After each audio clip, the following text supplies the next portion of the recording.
China से, एक ओर से चाइना, और तीन ओर से भारत, एक ओर से, और तीन ओर से भारत से। किसी को कोई दिक्कत है तो बोलो। नेपाल मिल गया। अब नेपाल में समझो जो चाइना की ओर पहाड़ है वो पहाड़ बहुत बड़े बड़े हैं सब, अब भयानक पहाड़ है, अब बड़ी दूर तक पहाड़ है, मतलब 2-3 हजार किलोमीटर तक है। और जो नीचे की ओर पहाड़ है वो इंडिया की ओर जो पहाड़ है, तो नेपाल के नीचे पहाड़े नहीं है। तो नेपाल जो है ज्योग्राफिकली इजी हो गया किधर के लिए? हाँ,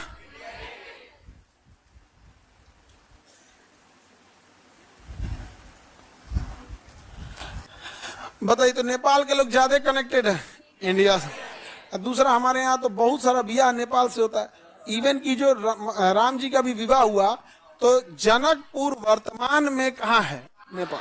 वर्तमान नक्शा का हिसाब से जनकपुर कहाँ है? नेपाल।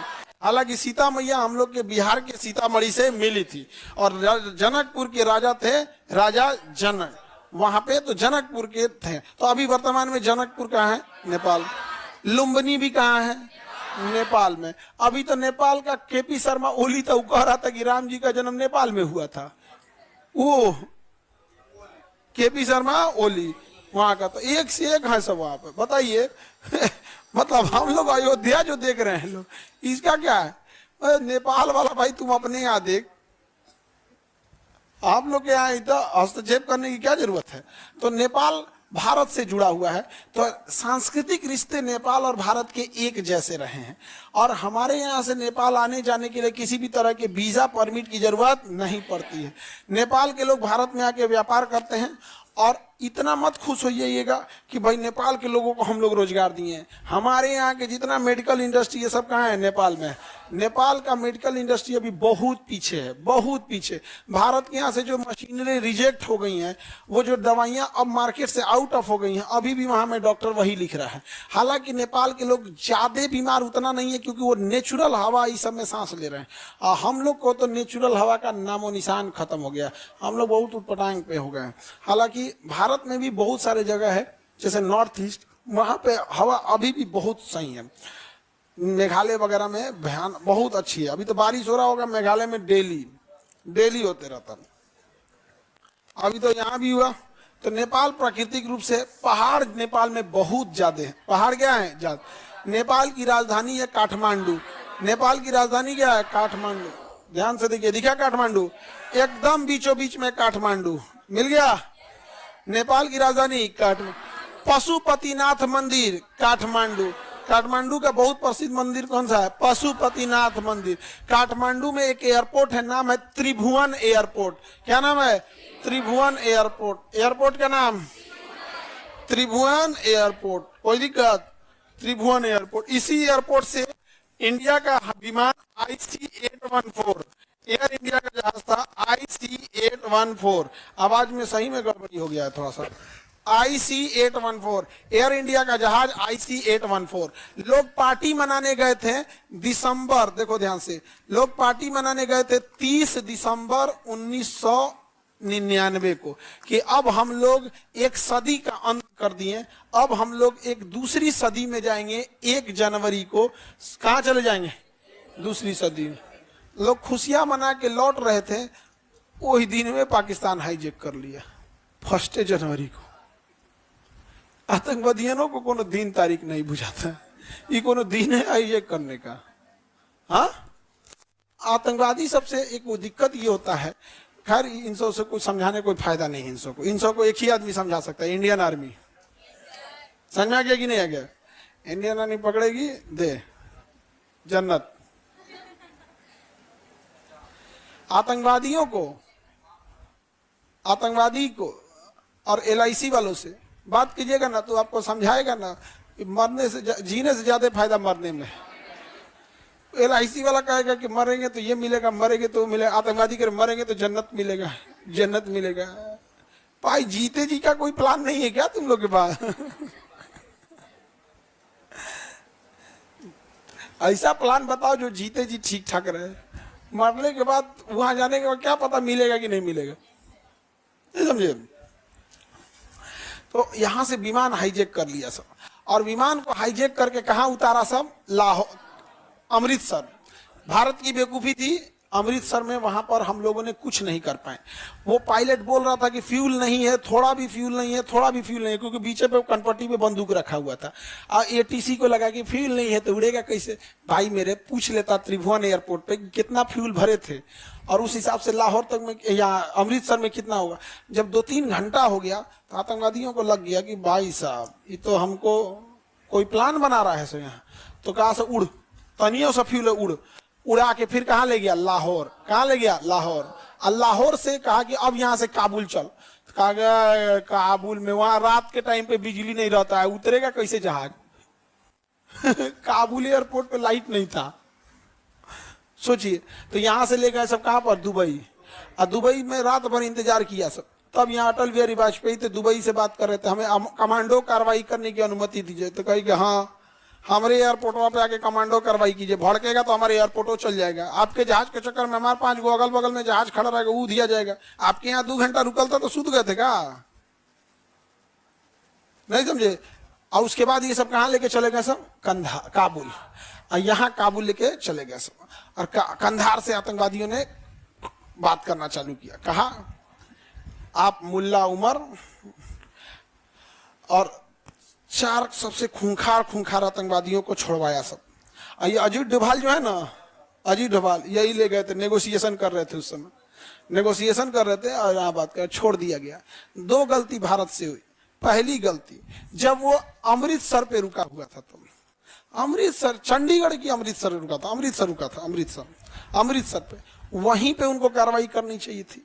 अरे कुछ नहीं होता है कार्रवाई के लिए। जो जहाज का विंडो होता है ना, जहाज का विंडो, उसमें विंडो पे गोली चलाता उधर से, जिस पे विंडो पे आदमी नहीं दिख रहा होता, गोली चलाता, विंडो टूटता और उसके पीछे से एक आदमी ग्रेनेड लॉन्चर रखे रहता, उसमें ना स्मोक, धुआं, और धुआं में बेहोश करने वाली दवा मिला के छोड़ देता। इतनी विंडो होती है, जहाज में तो खिड़कियां होती है, 20 गो इधर से स्नाइपर और उसके पीछे गैस लेके जो धुआं वाला होता है उसको लेके चल देता। और फ्यूल भरने वाला आया था। अरे भाई साहब, फ्यूल भरा जाता है जहाज के नीचे से और जो एसी की सप्लाई दी जाती है वो भी नीचे से। फ्यूलवे भरने वाले से कहते हैं कि भैया तुम गैस लेके जो खाली धुआं कर देना, क्लोरोफॉर्म छोड़ देना उसी में, तो ले जाता और ढक्कन खोलता, फ्यूल की जगह फ्यूल विंग्स में भरा जाता है। अरे तो भाई निचवा गया था ना, और उस तनी सा एक और दे देता है, आप उसको क्या दिख रहा है, उतना तो मिलता, ला के खोल देता, ले हाई प्रेशर से भर जहाज में क्लोरोफिल घुस जाता। आतंकवादी भी बेहोश, पब्लिक भी बेहोश, पायलट भी बेहोश, एयर होस्टेस भी बेहोश, सब बेहोश। सब जब बेहोश हो जाएंगे तो एटीसी पूछेगा, ATC to flight IC 814, can you hear me? कुछ सुनाई नहीं दे रहा है, मतलब बेहोश। अब आएंगे सब, सबको उठा के लेके चलेंगे, सबको जेल में बंद के, पता नहीं चलेगा कि भाई इसमें कौन आतंकवादी। फिर गहन जांच होगी, फिर वही पैसेंजर बताएगा सर ये घूम रहा था बंदूक वाले लेके, और वैसे हो जो बेहोश है, जो बंदूक लेके घूम रहा है, जो बेहोश होगा बंदूकों पास में होगा, उसको ले आके कचर के मारना चाहिए। पहली गलती यहाँ आपके पास जब था, अरे कुछ नहीं तो टायर मार के उड़ा देता, टायरवे पे गोली मारता, उड़ नहीं पाता, उड़ के लेके चल गया, टुकुर टुकुर देख रहे हो। 4 दिन तक दुनिया तमाशा देखी थी, पहुंचाए थे हम लोग यहाँ पे। पहली गलती समझ में आ गया कि नहीं आ गया? कोई दिक्कत? उसमें क्या जाता है फेंकने, वहां पे फ्यूल भरने गया ही था वहां। आगे बढ़े। दूसरी गलती, जिन आतंकवादियों को छोड़ा गया उन्होंने कोई इंजेक्शन मार के छोड़ देते यार, सही सलामत क्या जरूरत है छोड़ने के लिए? उनको खाना पीना में कुछ नहीं, मरकरी मिला के खिला देता। खाना में क्या मिला देता? मरकरी, ऑटोमेटिक कुछ दिन में हो जाता। तो सलामत पहुंचा दिए, सब सलामत पहुंचा दिया। और उन्हीं आतंकवादियों ने आगे चल के संसद पर अटैक, कश्मीर में अटैक और मुंबई ताज होटल में अटैक किया गया। लम्हों में खता की थी, सदियों में सजा पाई। और इसका मास्टरमाइंड का नाम था, उसका मास्टरमाइंड था, उसको अभी तहव्वुर राणा, तो उसका था ताज होटल का। ये विमान हाईजैक किया गया था, उसका नाम था अब्दुल मोमिन। क्या नाम था? अब्दुल मोमिन। अब्दुल मोमिन ने इसको रचा था, तो सुप्रीम कोर्ट ने उसे जेल की सजा सुना दी। नाम था उसका अब्दुल मोमिन, जो दिमाग लगाया था कि हवाई जहाज कैसे हाईजैक किया। तो हमने बताया कि अब्दुल ने जहाज उड़ाया। किसने जहाज उड़ाया? अब्दुल ने। तो कुछ लोग गुस्सा हो गए कि भाई ये मुसलमान को कह रहे हैं अब्दुल। भाई जो हाईजेक किया था वो मुसलमान था, नहीं समझे? जो हाईजेक किया तो कौन था? अब या तो उसका जब अगर उसका कोई धर्म नहीं है तो अजब बात है, उससे कहो कि इस टाइप का नाम मत रखो, अपना नाम रखो आतंकवाद 1, आतंकवाद 2, आतंकवाद 3। भाई वो भी नमाज पढ़ रहा है, आप नमाज पढ़ने पे तो मना नहीं कर रहे हैं।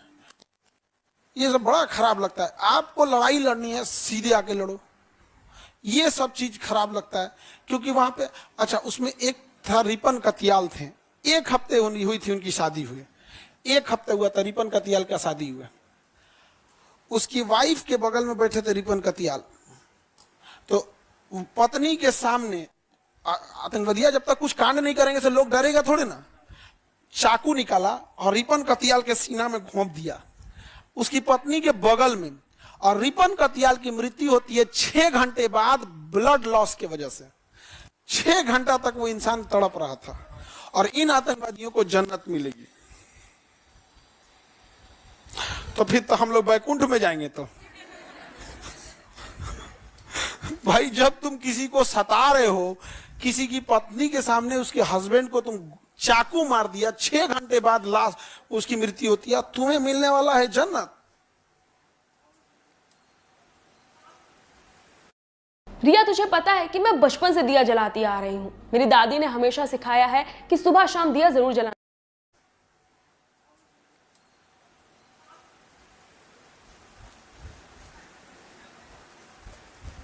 कुछ ही हो गया तुमको, बोलो। अफगानिस्तान अच्छा दोस्त था तो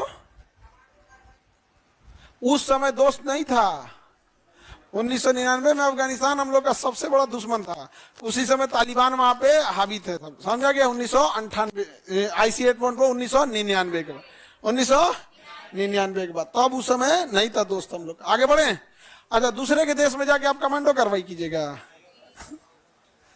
हथियार घट गया, राशन घट गया, कुछ बवाल हो गया, कोई देश देगा? नहीं देगा। कोई देश कहेगा भाई जो तुमको डील करना है डील करो, जाओ यहाँ, हमारा इसे कोई मतलब नहीं। यहाँ पर सबसे खतरनाक तो पाकिस्तान था। पाकिस्तान का रे चुट्टा कहेगा हमारे यहाँ का उतार दिया, तो कहा कि भैया गलती हो गया, लाहौर वाला तेले नहीं भर रहा था सब। तो कहा चुट्टा कहीं का, तो तुम कहीं और जाता, हमारे यहाँ का उतार दिया, लोग हमारे पे ना डाउट करेंगे। इतना तेल नहीं था, लाहौर के आगे नहीं जा सकता था। तो पाकिस्तान फटाफट तेल भरा, आका भाग यहाँ से, जल्दी भाग यहाँ पे, नहीं तो दुनिया कहेगी हमको ये हमारा ही हाथ है। बाद में पता चल गया ये हाथ इसी का है। हाँ, पाकिस्तान का ही हाथ है इसका, वो तो बाद में पता चल ही गया था यहाँ पे। सर इन लोगों को गलत सिलेबस पढ़ाया गया, बिल्कुल आतंकवादी सबको गलत सिलेबस ही है। आप अच्छा, आप जीवन में कुछ भी मत कीजिए, फिर भी ऊपर वाला खुश रहेगा, बस दूसरे को तकलीफ मत दीजिए, हो गया। आप जाके किसी मंदिर मस्जिद के पास सेवा कीजिए, कुछ नहीं करना है, अपना पढ़ाई लिखाइए, दूसरे को तकलीफ मत दीजिए, ऊपर वाला वैसे ही खुश रहेगा। आगे बढ़े। IC 8.4 हाईजेक करता का नाम क्या था? अब्दुल मोमिन।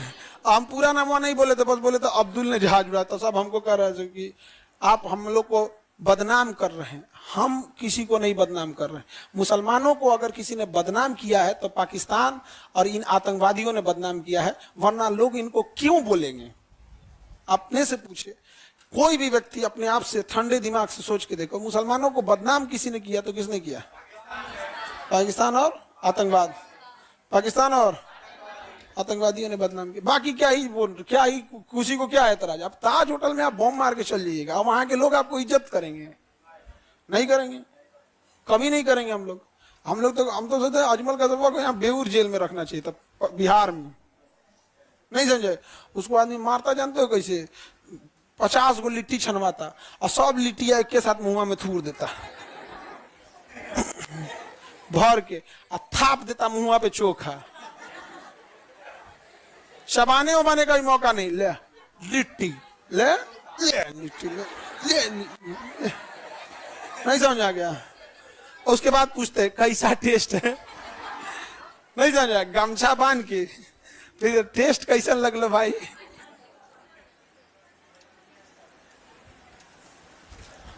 आगे बढ़े। अभी भी देखेंगे ताज होटल में वो सब निशानी वो लोग रखे हुए लोग, कितना तबाही मचा, छोटा छोटा बच्चा सबको मार दिया था। हम तो अभी गए तो पूछ भी रहे थे कहाँ कहाँ मारा था वहां पे। और ताज होटल में जो वेटर काम करते थे, जो वहां एम्प्लॉय काम करते थे, कोई भागा नहीं था छोड़ के, सारे लोगों ने गेस्ट को संभाल के रखा था, छोटे छोटे बच्चे को। दिक्कत, कई लोग तो बस इसलिए मारे गए कि उनका छोटका बचवा चिल्लाने लगा, छोटका बचवा रोने लगता है, छुप गए थे वो लोग, लेकिन उनका छोटका बचवा चिल्लाने लगा। किसी का 6 महीना का बच्चा रोने लगा, भूख लग गई होगी, रोने लगा बेचारा। ऐसे ऐसे लोग को मार दिया सब। कामा हॉस्पिटल में घुसे सब, मरीज को मारा सब। कामा हॉस्पिटल में, बताओ हॉस्पिटल में कौन मारता है रे चोट्टा कहीं का, हॉस्पिटल में मार दिया, बहुत खराब लगा। अच्छा, इंटरनेशनल वर्ल्ड कह रहा है कि इजराइल ने फिलिस्तीन के अल सफा हॉस्पिटल पे बम मार दिया, तो इजराइल गलत किया। भाई हमारे कामा हॉस्पिटल पे भी बम, अजमल कसाब ने गोली मारा था, वो लोग इस पे भी आवाज उठाओ। हम लोग तो वसुधैव कुटुंबकम वाले हैं, हम दोनों पे आवाज उठाते हैं कि अस्पताल पे चाहे इजराइल मारा चाहे अस्पताल पे कसाब मारा, दोनों गलत किया यहाँ पे। लेकिन ये कौन सा पक्षपात होता है कि इजराइल अगर फलस्तीन के अल सफा हॉस्पिटल पे बम मार दिया तो गुनहगार, और तुम्हारा आतंकवादी हमारे कामा हॉस्पिटल में घुस के और लेटे मरीजों को बेड पे, जिसको पानी सलाइन चढ़ रहा है, कोई बीमार है, उसको गोली मार रहे हो तुम, सही? हाँ, हमको तो लगता है ऊपर वाला ही इन लोग को सता रहा है। सब गलत चीज है, ये सब बहुत गलत तरीका है। सब किसी निहत्ते पे मार रहे हैं, आओ मारो, लड़ाई लड़ो। कभी मना किए हैं? कारगिल लड़ाई में हमने कभी बोला है कि कारगिल लड़ाई मारे थे, हम भी धो दिए। 71 की लड़ाई को हम मना किए हैं? नहीं। लेकिन ये तो जहां तहां घुस के मार देता है, गलत करता है। त्रिभुवन एयरपोर्ट पे, अच्छा यहाँ पे हथियार इनके पास आया कैसे? उन आतंकवादियों को लाहौर एयरपोर्ट से ही हथियार लेके भेज दिया गया था नेपाल। और पहले ये रूल होता था कि जो एयरपोर्ट के अंदर आ गया है, अगर वो फ्लाइट चेंज भी कर रहा है तो क्या जरूरत है उसकी चेक करने की, क्योंकि वो किसी ना किसी फ्लाइट से आया होगा और वहां पे तो चेक हो ही रहा होगा। और उसी का फायदा उठाए सब, और उस जहाज से छोड़ के एयर इंडिया में बैठ गया, सब इसको हाईजेक कर लिया। तो नियम बदल गया कि आप जहाज चेंज कीजिएगा तो फिर से चेक होगा, उससे कोई बहस नहीं आप कहां से आए। इवन कि अभी हम लोग को जाना था गुवाहाटी, तो डायरेक्ट पटना से गुवाहाटी की हमारी फ्लाइट नहीं थी, तो हमें कोलकाता जाना पड़ा, और कोलकाता से दूसरी फ्लाइट उसी एयरपोर्ट से दूसरे गेट नंबर से दूसरी फ्लाइट पकड़नी थी। तो हमें निकाल दिया गया बाहर सारे पैसेंजर, और फिर जाके हमको सिक्योरिटी चेक कराना पड़ा, और फिर जाके उसमें बैठे, केवल इसी चोट्टा सब की वजह से। गलती यही ना किए थे सब यहाँ पे। कितना तकलीफ लगा होगा बेचारा रिपन कतियाल की वाइफ को। किसी के 1 हफ्ता हुआ था शादी का, 1 हफ्ता, चाकू मार के चकुया यहीं छोड़ दिया था, बेचारा चिल्ला रहा था। किसी का हस्बैंड उसके सामने 6 घंटा तक चिल्ला के मरा होगा, उसको बदुआ लगा होगा। तो रिपन कतियाल की पत्नी के दिल से दुआ नहीं निकलता होगा कि ऊपर वाला, चाहे वाहे गुरु हो, चाहे भगवान हो या खुदा हो, जो भी देख रहे होंगे, ऐसे ही तड़पाइएगा पाकिस्तानियों को, ऐसे ही। इसीलिए तड़पते हैं सब। बदुआ लगा है इतना ना कि छोटा सब सड़ के मरेगा, सब प्लास्टिक का कीड़ा पड़ेगा सब। दवाइयों से नहीं मरे सब यहाँ, छोटा सब। कितना गलत है। आगे बढ़े। नेपाल इधर समझ में आ गया। नेपाल की राजधानी काठमांडू। नेपाल से थोड़ा सा पश्चिम दिशा में बढ़ेंगे, पोखरा मिलेगा, पोखरा। नेपाल से पश्चिम दिशा में थोड़ा सा बढ़ेंगे तो पोखरा मिल गया। पोखरा, पोखरा तालाब वाला पोखरा नहीं, शहर का नाम है पोखरा। बहुत अच्छा शहर है पोखरा, घूमने वाला शहर बहुत अच्छा है, आप लोग जाइएगा। हालांकि हम तो नहीं गए हैं, हम नहीं गए, नेपाल नहीं गए हम। पोखरा गए? काठमांडू? सब कहाँ? काठमांडू गए? अच्छा शहर है काठमांडू भी। पोखरा और भी अच्छा है, नेचुरल शहर है पोखरा वहां पे। तो काठमांडू के बगल में कौन सा शहर? कौन सा? पोखरा। अभी 2 साल पहले पोखरा में एक हवाई जहाज क्रैश हो गया था, उसको स्पीड कम करना चाहिए तो फ्यूल सप्लाई काट दी। 2 सिस्टम होता है यहाँ पे, एक होता है फ्लैप का, एक होता है कंडीशन लीवर। कंडीशन लीवर को अगर नीचे कर दीजिएगा तो फ्यूल सप्लाई कट जाएगा, और फ्लैप को अगर नीचे कीजिएगा तो फ्लैप जो होता है बढ़ जाता है, जो स्पीड ब्रेक लगाने का काम करता है। तो एयरपोर्ट के पास आने के बाद ना उसको फ्लैप नीचे करना चाहिए ना, तो कंडीशन लेवर नीचे कर दी, फ्यूल सप्लाई रुक गया। अब फ्यूल सप्लाई रुक गया, इंजन बंद हो गया। अब इंजन बंद हो गया उतना बड़का जहाज का, आपकी जहाज नीचे अब उतरने वाली है, 1 मिनट में उतरने वाली थी, 40 सेकंड और रहता तो उतर जाती। अब इंजन बंद हो गया। अब इंजन को चालू करना इतना आसान तो होता नहीं है वहां पे। आपको एक मामूली 4 व्हीलर ट्रैक्टर चालू कीजिएगा तो आपको कुछ देर के लिए, 1 मिनट के लिए आपको रुकना पड़ेगा। अब बंद हो गया, समझते समझते कि ढह गया, जा उलट गया तो कंडीशन लीवर वगैरह पे।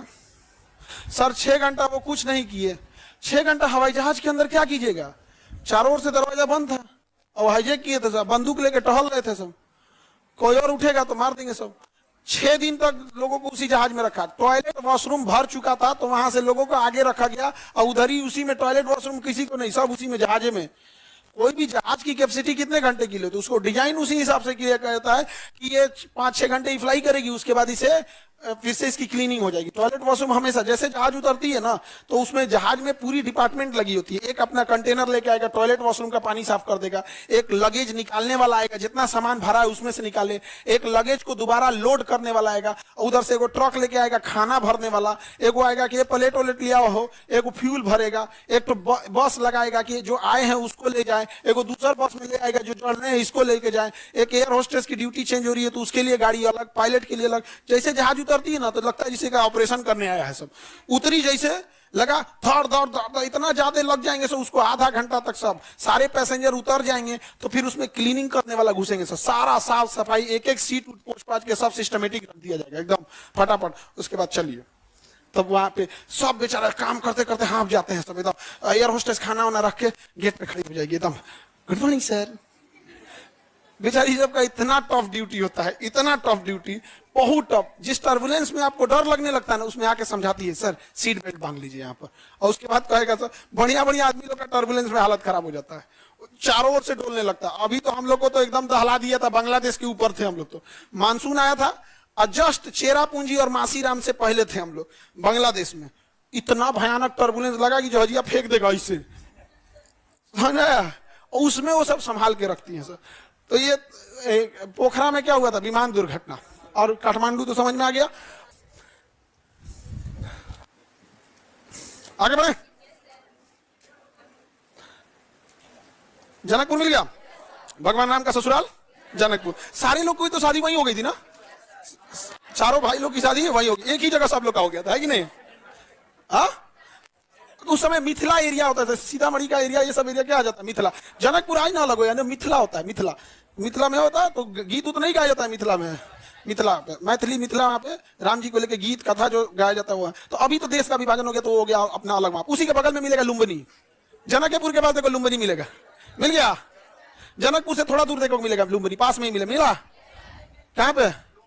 अरे नहीं थोड़ा दूर मिलेगा, सुनो काठमांडू के नीचे देखो, काठमांडू के नीचे लुम्बिनी। जनकपुर के पास विराटनगर मिलेगा, जनकपुर के पास विराटनगर, जनकपुर के पास विराटनगर। लाइव वाले बच्चे लोग देखिए, जनकपुर के पास मिलेगा विराटनगर, काठमांडू के नीचे लुम्बिनी मिला, काठमांडू के नीचे लुम्बिनी। महात्मा बुद्ध का जन्म कहाँ हुआ?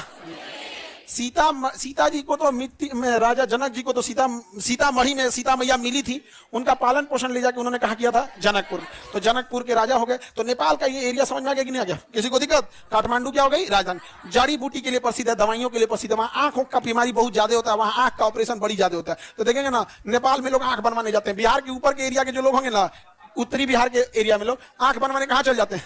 नेपाल। अब तो आंख बड़ा कॉमन हो गया, स्टूडेंट लाइफ में जब भी किसी को आंख में प्रॉब्लम हो, जैसे ऑनलाइन वाले बच्चों को आंख में जो दिक्कत होने लगता है, तो आंख में स्टार्टिंग में अगर आप चश्मा लगा लेंगे तो आपको हो सकता है कि 6 महीना चश्मा लगाने के बाद आंख आपका ठीक हो जाए या फिर उतना खराब ना हो। दिक्कत क्या पाती है, आंख में जब प्रॉब्लम आती है ना तो लोग जबरदस्ती झेलते जाता है, और तब एक ऐसा समय आता है फिर आपको जिंदगी भर चश्मा लगाना पड़ेगा और बहुत हाई पावर का लगाना पड़ेगा। तो स्टार्टिंग में ही आप लोग क्या कर लेंगे, चश्मा लगा लीजिएगा। समझ में आ गया कि नहीं गया? तो चेक करा के रखिएगा कि आपको आंख में प्रॉब्लम है कि नहीं है। एक हाँ,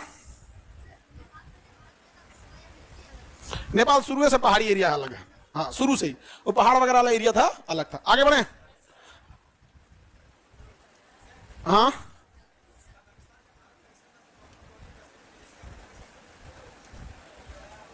जिस समय भारत का हिस्सा था ना, उस समय मोहम्मद गोरी गजनबी इन लोग का अता पता भी नहीं था, उनके अब्बा बाबा दादा का भी अता पता नहीं था।